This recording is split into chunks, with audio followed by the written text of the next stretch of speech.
O kolika lidech dnes můžeme říct, že jsou nám inspirací a vzorem? O kolika ženách dnes můžeme říct, že jsou nám inspirací a vzorem? Proto je pro mě dnes velkou ctí vám moci představit ženu, která dělá vše pro ostatní. Hlavně pro ty, kteří jsou na pokraji společnosti, pro ty, kteří ztratili důvěru sami v sebe. Ženu, která je plná energie a života a která věří v to, že člověk má mít velké sny, nemá se bát jít za nimi a má hlavně žít. Ženu, která je velmi moderní. Můžete ji slyšet v rádiu, potkat se s ní na Twitteru i na Facebooku. Ženu, která je bývalá zdravotní sestra, dnes řádová sestra. Dámy a pánové, dovolte mi přivítat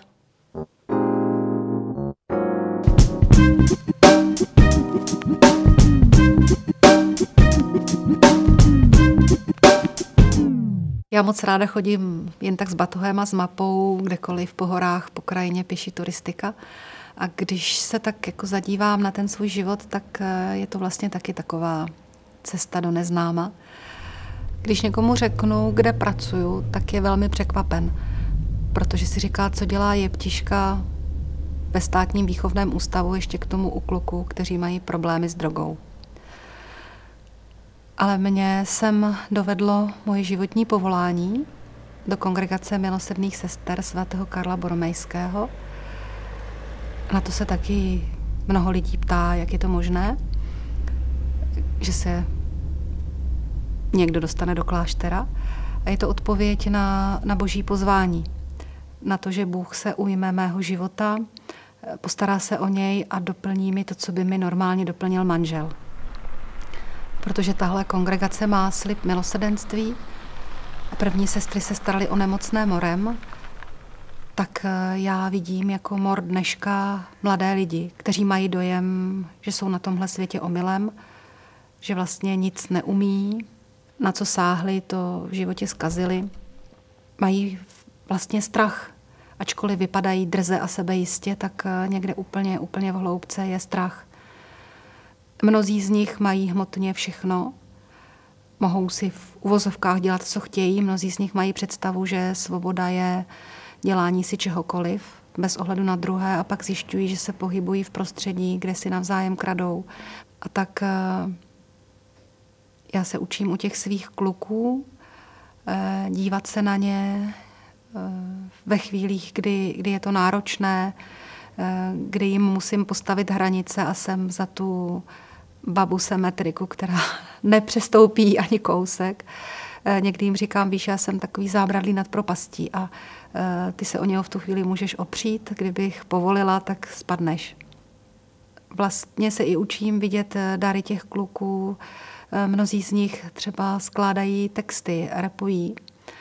A na první pohled to je snůška třeba z prostých slov, ale když se pak člověk podívá pod povrch, tak zjistí, že je to veliké volání o pomoc.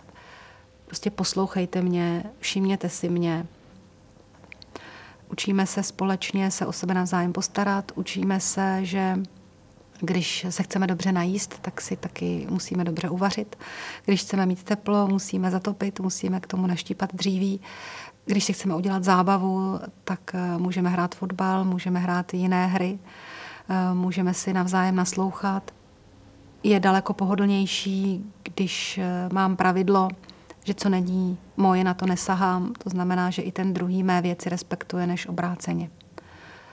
A já si říkám, když se mě lidé ptají, jaký máte úspěch, co to je vlastně úspěch v lidském osudu, tak právě si říkám, když s nima nějaká jeptiška hrála fotbal, nebo jsem se zajímala o jejich text, který složili, když jim dokážu, že na začátku neumí oloupat cibuli a pak dokážou uvařit dobrý oběd, že se dokážou u nás navzájem postarat, tak to možná není úplně málo a oni si tady tenhle střípek odnesou do života a pak už na něj nějak budou navazovat.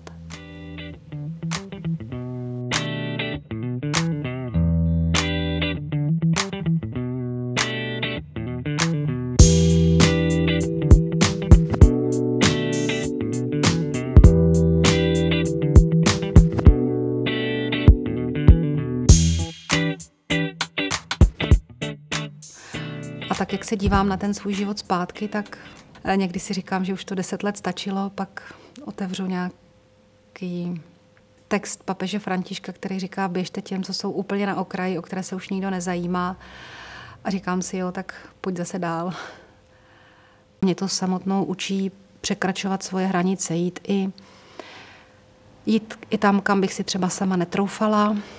A také se mnohdy někdo ptá, jít do kláštera, to znamená zavřít se, zamrznout. Ale já vím, že Bůh mě nějak stvořil, on zná moje dary a vede mě cestou, kdy mě opravdu, až jako bych řekla, nutí všechny ty dary rozvinout do maximální míry.